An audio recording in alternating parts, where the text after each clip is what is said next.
chapter 7. Try to get all situated here. Deuteronomy chapter 7. Good to see you this morning, and looking forward to what we're going to talk about for a few minutes this morning. We are in our, as Taryn has mentioned and as Scott mentioned, doing our Q&A this morning, which I'm planning on doing on the second Sunday in this time of each month. Now, next month, we're going to have a little bit of a different schedule because on the second Sunday of March, we'll have Brother Phil Robertson with us for our workshop weekend. He'll be preaching for us in this time. So I haven't decided what I'm going to do about the Q&A yet. Zach and I will have to sit down and figure that out and what we're going to do and how we're going to do that. But my plan is to continue to answer your questions. So last month we had our first one, and your support and encouragement for that was great. And then the real compliment I felt was that you sent me a whole bunch of questions. And that's great because if we're going to have Q&A time, we've got to have questions. It's kind of important. So send me those questions in any form. I receive texts and emails, and also I'll take cards you have, but anything that needs to be written down. If you just ask me verbally and you don't see me type it into my phone right then, it's gone. I'm not going to remember it. So let's keep asking those questions, and I appreciate your support in that. Basically, what we're doing in the Q&A is I'm answering questions that have already been given to me. I'm not taking questions this morning, but I'm going to try to prepare for those things so that as I go through it, I can give kind of a well-reasoned response, and so we can study some of the scriptures that relate to the questions. So, Deuteronomy 7 and verse 1, the text says, "When the Lord your God brings you into the land that you're entering to take possession of it and clears away many nations before you, the Hittites, the Girgashites, the Amorites, the Canaanites, the Perizzites, the Hivites, and the Jebusites, 7 nations more numerous and mightier than you, and when the Lord your God gives them over to you and you defeat them, then you must devote them to complete destruction. You shall make no covenant with them and show no mercy to them. You shall not intermarry with them, giving your daughters to their sons or taking their daughters for your sons, for they would turn away your sons from following me to serve other gods. Then the anger of the Lord would be kindled against you, and he would destroy you quickly. But thus you shall deal with them. You shall break down their altars and dash in pieces their pillars and chop down their Asherim and burn their carved images with fire." So this morning, the question that we're going to look at really is just one question because I felt it was worthy of pretty much all the time we're going to have this morning. It comes from our class that we've been having in the back on Deuteronomy, and you can see sort of where the nature of the question would arise as you read a text like this, particularly the idea in verse 2 there that it says you devote them to complete destruction and you show no mercy to them. And those tones are so harsh as God is talking about, and Moses is speaking for God, talking about when they're going to go into the promised land and the Canaanites are going to be there and they need to wipe them out. And so the question could best be summed up as something like this. Why was killing the Canaanites okay? And then the follow-up question is this genocide? Are we talking about genocide? Now genocide is a particularly visceral topic for us, the idea of exterminating a group of people because of what we saw in the last century, where this happened in several different places, most notably with Hitler's treatment of the Jews in World War II and the Holocaust. And you have all of these regional conflicts, some in Africa and some in Asia, where one ethnic group will try to exterminate another ethnic group. And we look at that and we say, wow, that's awful. It's a terrible thing. And then we look at the Old Testament, and some people say, well, look, didn't God say that was what they should do? That they should just wipe out these Canaanites so that there's no more Canaanites. And how is that different? Is it different? How do we make sense of that? And particularly, I think what's really troubling is the difference in tone that we see in something like this, just completely destroy them, show them no mercy. And then in the New Testament, we're taught a different kind of ethic where we're not supposed to hurt people and we're not supposed to be aggressive in this way. And so people have a lot of trouble with that. And I've received a couple of questions in a Deuteronomy class about that. I told my Deuteronomy class I'll answer it later, which I call punting. And now the bill has come due, and we're going to talk about it this morning. So I think you're going to feel like the first few minutes here, we're kind of treading water before we dive into it. But I want you to trust me, we're going to get there, but I think we have to kind of get our feet wet in what we're talking about. So first of all, let's come to terms with the Old Testament world. I think part of the issue when we talk about this is context and propriety. We don't see the world the way they saw the world. We don't live in the kind of world that they lived in. And I think this cannot be overestimated as to how it makes things sound different in the Old Testament, particularly than what we experience today. They lived in a brutal world. Most people in the world that they lived in were polytheistic. They commonly fought wars. War was expected. War was a way of life. It was a culture that was an honor-shame culture, so very often wars would be fought over issues of shame and honor. Power was everything, and the powerful nations were the nations that had land and that had people. If you had land and people, you had power, and it was very common for the more powerful nations to oppress the less powerful nations. We don't really live in a world quite like that today. And our nations, we don't always see that. But that was the rule of the day in the ancient world. It was expected. It was part of life. And that plays into the Bible story, as very often more aggressive, more powerful, more numerous nations are going to come and even exact judgment on Israel and Judah. Some of the actions of these people then, some of the ways that they think are always going to be foreign with us. And I particularly want to say this, God dealt with them in a way that they understood, but may not be in a way that we understand just like they did. So what I'm getting at is not that God did anything wrong with that. What I'm getting at is that sometimes it's going to sound strange to our ears the way God directs them, talks with them, engages with them, because they're a different kind of people. Beyond that, when we talk about killing the Canaanites and going in and conquest of the promised land, I think we need to talk about God and his promises. I want you to go back with me to Genesis chapter 12. If you're going to talk about this, you have to talk about it in its biblical context. And the biblical context says that this is the culmination of some promises God made many centuries earlier to Abraham and repeated to different parts of Abraham's lineage. The conquest of Canaan is an extremely significant event in the Bible's history because God has promised something, and for several hundred years his promise doesn't come true. So if we were living in those intervening years, we might even say, well, yeah, God said some stuff, but where is he? What has he done? And it is only in the conquest that you see God fulfilling these promises. Genesis chapter 12 and verse 1. Now the Lord said to Abram, go from your country and your kindred and your father's house to the land that I will show you. And I will make of you a great nation, and I will bless you and make your name great so that you will be a blessing. I will bless those who bless you, and him who dishonors you I will curse, and in you all the families of the earth shall be blessed. So he says, you go to a land that I will show you. Turn the page to Genesis 13. After Abram separates from Lot, Genesis 13 and verse 14, the Lord said to Abram after Lot had separated from him, lift up your eyes and look from the place where you are, northward and southward and eastward and westward, for all the land that you see I will give to you and your offspring forever. I will make your offspring as the dust of the earth, so that if one can count the dust of the earth, your offspring can also be counted. Arise, walk through the length and the breadth of the land, for I will give it to you. And then chapter 15, Genesis 15.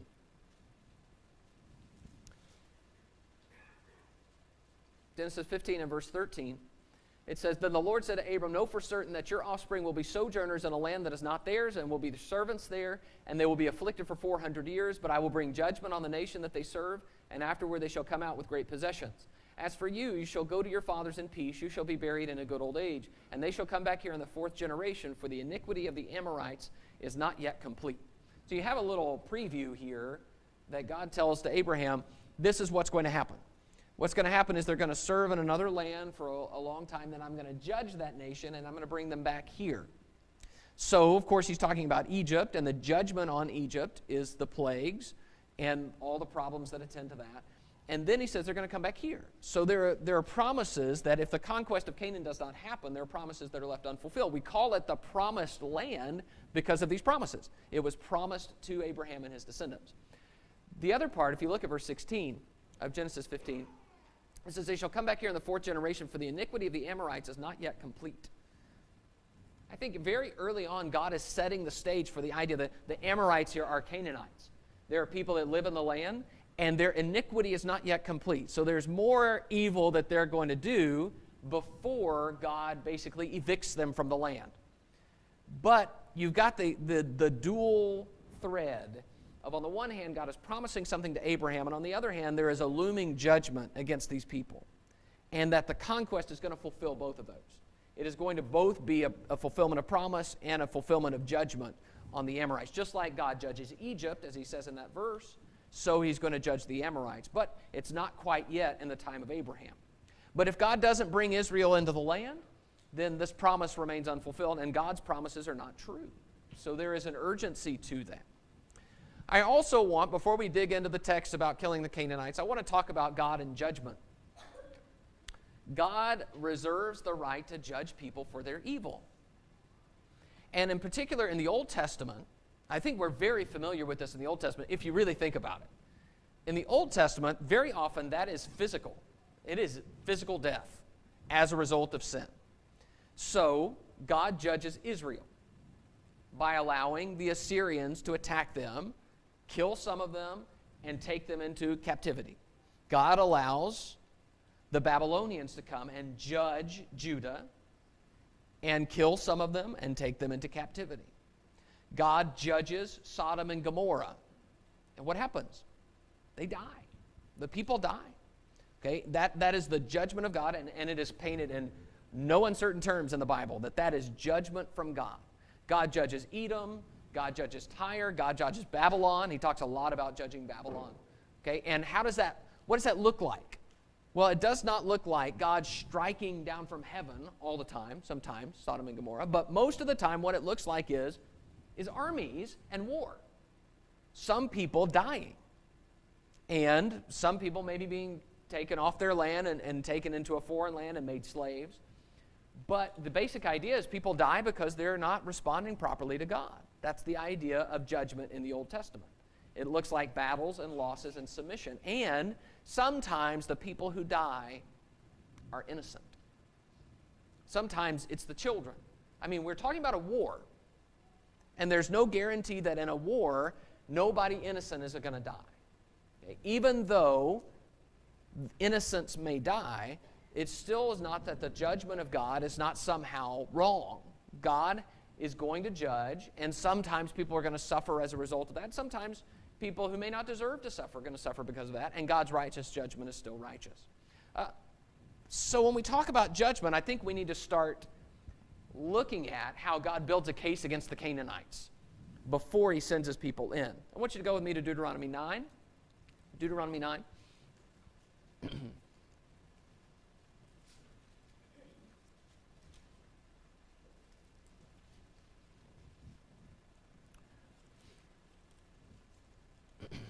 Deuteronomy 9 and verse 4.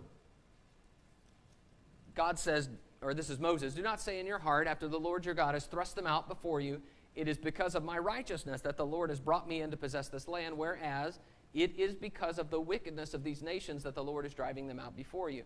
Not because of your righteousness or the uprightness of your heart are you going in to possess the land, but because of their wickedness, the wickedness of these nations, the Lord your God is driving them out before you, and that he may confirm the word that the Lord swore to your fathers, to Abraham, to Isaac, and to Jacob." Do you see it? You see those two threads we talked about? He's going to fulfill his promises, but it's also about their wickedness. Don't think that this is because you're so awesome. It's because they're so bad. And somebody's going to ask, well, why is it okay when Israel is also bad? Well, this is what we learn about judgment in the Old Testament, is that God judges in righteous ways in his own time. You remember Habakkuk? Habakkuk is frustrated with how evil the people are in Israel. And he cries out to God, "God, when are you going to do something?" And God says, "Oh, I am. I'm sending the Babylonians." And then Habakkuk says, whoa, that doesn't sound right. The Babylonians are worse than we are. And God says, "Well, I'm going to judge them too, but just not right now. You didn't ask about them." And that's the issue here. God is going to judge in his own time, but God is using Israel as the means by which he's going to judge the Canaanites. That's what he's saying. It's because of their wickedness that you are getting this land, and because I promised it. Go with me to Leviticus chapter 18. Leviticus 18. I want you to see that God makes a case here for why the Canaanites deserve judgment. Leviticus 18 and verse 1. "And the Lord spoke to Moses, saying, Speak to the people of Israel and say to them, I am the Lord your God. You shall not do as they do in the land of Egypt, where you lived, and you shall not do as they do in the land of Canaan, to which I am bringing you. You shall not walk in their statutes. You shall follow my rules and keep my statutes and walk in them. I am the Lord your God." Drop down a bit, verse 21. He says, you shall not give any of your children to offer them to Molech, and so profane the name of your God. I am the Lord. That is a practice of the Canaanite tribes. A little further, verse 24, Leviticus 18:24. Do not make yourself... By the way, Leviticus 18 has a lot of prohibitions of a sexual variety about different sexual violations. Leviticus 18:24, do not make yourself unclean by any of these things, for by all these the nations I am driving out before you have become unclean. And the land became unclean, so that I punished its iniquity, and the land vomited out its inhabitants. But you shall keep my statutes and my rules, and do none of these abominations, either the native or the stranger who sojourns among you. For the people of the land who were before you did all of these abominations, so that the land became unclean. Lest the land vomit you out when you make it unclean, as it vomited out the nation that was before you. So you see, this is a judgment text, and he is saying the land is going to vomit out the people who are evil. They've corrupted themselves in it, and so that's what's happening. The Canaanites are going to be thrust out because they have become unclean. And he says, if you start doing what they do, what's going to happen to you? Same thing. So we're talking about judgment here, and that God is going to bring judgment on these nations. So we have to understand the texts that talk about the destruction of the Canaanites as judgment texts from God. Sometimes innocents die in the process. Sometimes that happens, but that is not meaning that somehow God doesn't have the right to judge or that his judgment is somehow warped. Instead, that's just a part of the way that works. So Israel has a right to the land because it was promised by God to Abraham. The Canaanites who live there deserve to be punished. The land has vomited them out. And what we read the Israelites doing during the conquest fits under these two headings. So, now let's talk about these texts. I want to ask the question, what does God actually command? Let's go to Exodus chapter 23. We're going to look at several texts here. Exodus chapter 23.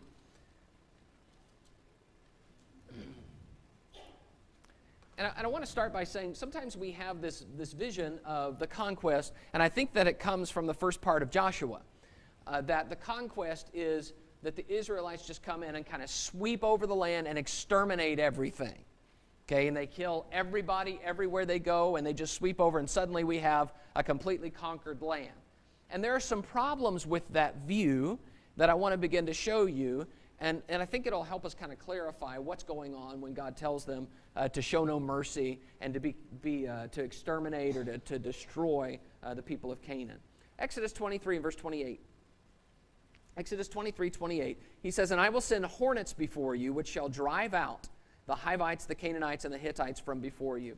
I will not drive them out from before you in 1 year, lest the land become desolate and the wild beasts multiply against you. Little by little I will drive them out from before you, until you have increased and possessed the land. And I will set your border from the Red Sea to the Sea of the Philistines, and from the wilderness to the Euphrates, for I will give the inhabitants of the land into your hand, and you shall drive them out before you. You shall make no covenant with them and their gods. They shall not dwell in your land, lest they make you sin against me. For if you serve their gods, it will surely be a snare to you. Now I want you to notice God talks about driving them out little by little. Okay, not all at one time. And the reason that he gives is because the land's going to become desolate and the wild beasts will multiply while they're doing all this conquesting. And he says, no, that's not the way this is going to work. You're going to do it gradually. Okay, which is a little different from that view I mentioned of Joshua, where they just sort of sweep across in one big thrust, and then the Canaanites are just completely exterminated. So the command then, if you look at it in verse 31, you shall drive them out before you.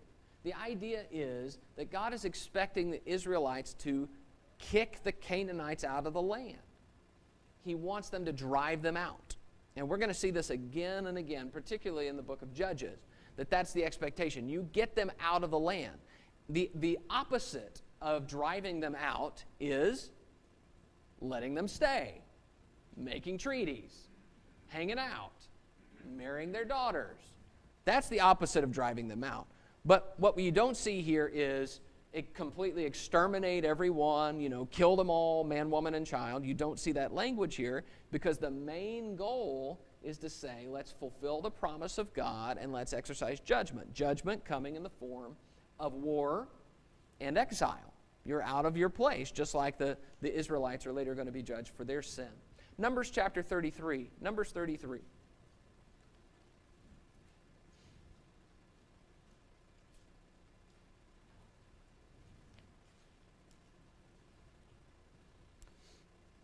Numbers 33 and verse 50.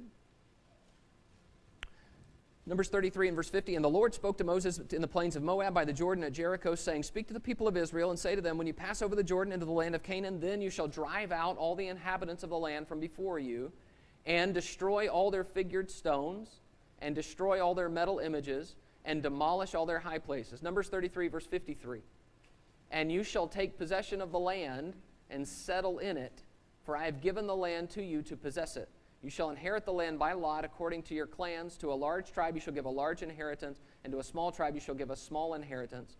Wherever the lot falls for any one, that shall be his. According to the tribes of your fathers you shall inherit.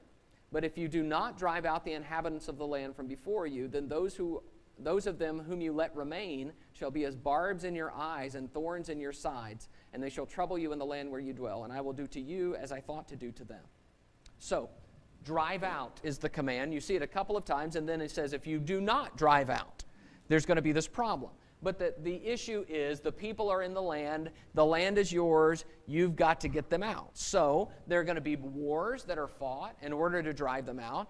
There are going to be what one scholar calls disabling raids where they go in and they attack and sort of cripple certain groups or cities. Okay, but the idea that there is complete extermination or something that could be even called genocide is not really what this is describing. Deuteronomy chapter 6. Deuteronomy 6.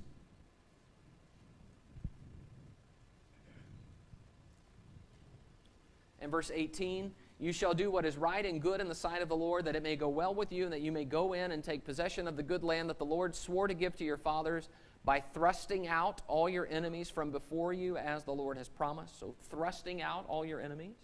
So with that, all that context in mind, now I want to read the text that we began with in Deuteronomy 7. In Deuteronomy 7, now I think we have a little bit better feel for what is expected when they go into the land. Deuteronomy 7 and verse 1, When the Lord your God brings you into the land that you are entering to take possession of it, and clears away many nations before you, the Hittites, the Girgashites, the Amorites, the Canaanites, the Perizzites, the Hivites, and the Jebusites, 7 nations more numerous and mightier than you. And when the Lord your God gives them over to you, and you defeat them, then you must devote them to complete destruction. You shall make no covenant with them, and show no mercy to them. You shall not intermarry with them, giving your daughters to their sons, or taking their daughters for your sons, for they would turn away your sons from following me to serve other gods. Then the anger of the Lord would be quickly kindled against you, and he would destroy you quickly. But thus you shall deal with them. You shall break down their altars, and dash in pieces their pillars, and chop down their asherim, and burn their carved images with fire. I believe what he's saying, look specifically at verse 2, when the Lord God gives them over to you, and you defeat them, then you must devote them to complete destruction. You have to destroy them, because the alternative in the text is that you let them stay in the land and kind of hang out. You let them stay there, and verse 3, you intermarry with them, and you show them mercy, and you make treaties. In other words, you say, let's just settle down, let's end the hostilities, let us live here and you live there. And God says, that's not going to work. I don't want them living with you. I don't want them in the land. That's part of their judgment, and it's part of my promise to you. And if it does happen, they're going to be a snare to you. Over and over, God says that. It's not only that this is what I'm telling you to do, it's going to be the worst for you. And if you know anything about biblical history, you know that is exactly what happens. When they fail to drive out the Canaanites, it is worse for them. And it is a problem for the rest of Israel's history, at least up into the return from Persian captivity. So, driving out and dispossessing is different from total annihilation. That's different. The focus and the point is different. But I don't want to sugarcoat the fact that there are commands to destroy. I mean, you see that right here in verse 2. Devote them to complete destruction. Let's go over to Deuteronomy chapter 20. In Deuteronomy 20, in verse 16.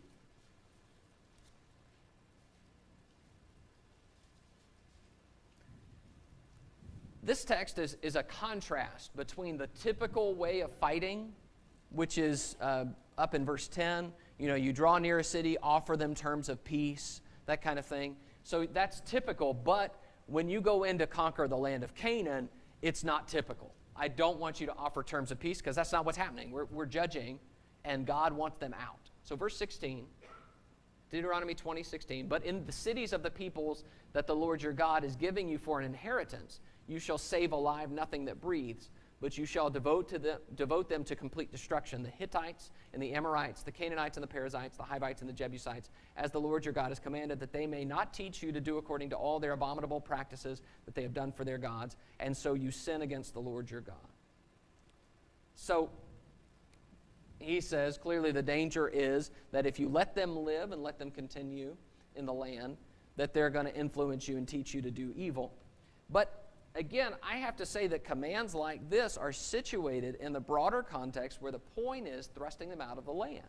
Now, I'm sure there are situations where they do kill, and I'm sure there are situations where there is a certain brutality to that, and for that I would appeal back to the idea of judgment. But I want to make it clear that this is not just mass extermination. That's not the goal, even though there are passages like this that seem to hint at that kind of thing. But if I'm going to say that, we got to talk a little bit about Joshua. So let's just briefly turn over to some of the chapters in Joshua. I want to go to Joshua 11.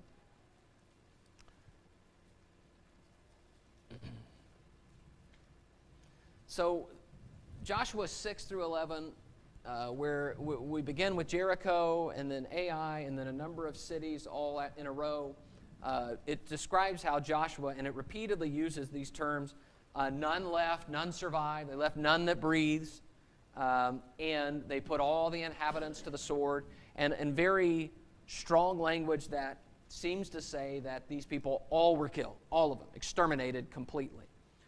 Joshua 11 and verse 23, it says, so Joshua took the whole land according to all that the Lord had spoken to Moses, and Joshua gave it for an inheritance to Israel according to their tribal allotments, and the land had rest from war. These statements in Joshua 6 through 11 that talk about these people, none of them survived, and Joshua took the whole land, they cannot possibly be literal. They cannot possibly be literal. I can be certain of that because if you open the book of Judges, you know that for one, the land did not have rest from war, and for two, they did not conquer the whole land. And they did not drive out the Canaanites from the whole land. In fact, the whole point of the first chapter of Judges and the beginning of the second chapter is that they refused to drive the Canaanites out of the land. And sometimes they made treaties with them, but most of the time it just seems that they just agreed that we're just going to kind of live here in sort of open hostility or in subjugation. So,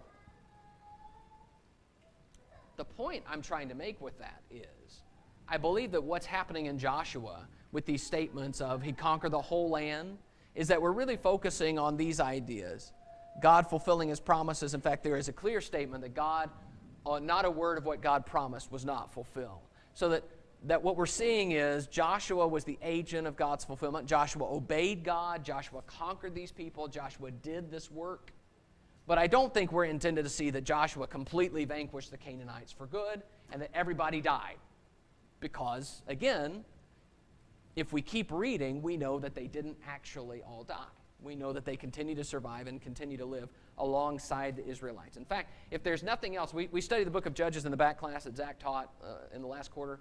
If there's nothing else you learn from that part of Judges, it's that over and over again they are troubled and oppressed and influenced by the Canaanite people that live among them. And so they are continually in trouble because of that. So, I believe what we're intended to see is that God did this work through Joshua, through these kind of what I call disabling raids. And they went to one part of the country and killed. And then if the people didn't leave, then they're expected to keep going and attacking until the people leave, or they die. But sometimes they didn't obey God, and I think that's what the book of Judges, especially chapter 2, is emphasizing. So, again, somebody's going to ask about innocent people in all of this. I've addressed this briefly, but I'm not suggesting that that all the destruction passages that we're reading are not literal or anything like that. I'm suggesting that there is a little bit of a deeper context than we sometimes give it when we just look at those passages. And I'm saying that the point seems to be about driving them out of the land. All right, well, somebody's going to ask the question, what about the Amalekites? Oh, man, we have 3 minutes. I can't talk about the Amalekites. So 1 Samuel 15 talks about Saul and the Amalekites. King Saul, remember, who was told to utterly destroy the Amalekites. Utterly destroy. And a couple of times in that text in 1 Samuel 15, it actually says and is affirmed by Saul and by Samuel that he did destroy the Amalekites, with the exception of the king. He just didn't destroy all the animals. And so the emphasis is on how he spared the animals as spoil when God had told the spoil to be destroyed. But what's interesting about that is that even though it says repeatedly Saul utterly destroyed the Amalekites, just like the language about the Canaanites, the Amalekites are not utterly destroyed. We know that because they come back in chapter 27. In chapter 30, they come and steal all of David's and his group of men's wives. In fact, there must have been a lot of them. So if they were utterly destroyed, how does that work? I think what I'm trying to get at there is that utterly destroyed didn't necessarily mean completely wiped out. It wasn't intended to be taken literally as much as it was intended to say there was a tremendous destruction here. So maybe there was a city that they were completely vanquished, or maybe it was just something where he just destroyed them and they were given a great blow, but it's certainly not the idea of genocide or the idea of complete extermination in Amalek. But the point with the Amalekites is not, well, Saul didn't kill enough of them and God was mad because he didn't kill enough. It is more about obedience there, particularly about the animals. All right, I'm going to talk real quickly here, so everybody get ready, because I got 1 minute. Are there two gods in the Bible? Sometimes what's really behind a question like this is the idea that God in the Old Testament seems very different from God in the New Testament. And I believe that sometimes that is a point of emphasis, that we emphasize so much the forgiveness and love of God in the New Testament that we neglect the aspects of judgment that exist in the New Testament. All over the New Testament. The New Testament is what teaches us about hell. And the New Testament teaches us about Jesus coming back in flaming fire, taking vengeance on those who don't know God. There is judgment in the New Testament, and there is also mercy and forgiveness in the Old Testament. Those of us who are in Deuteronomy right now, we're studying that. We're learning about God and His love and His concern for His people and how He chose them even though they didn't deserve it. And sometimes I think we just kind of neglect both of those. We don't talk about judgment in the New. We don't talk about God's compassion in the Old. And so we end up with a caricature of God. There aren't two gods in the Bible. It's the same God.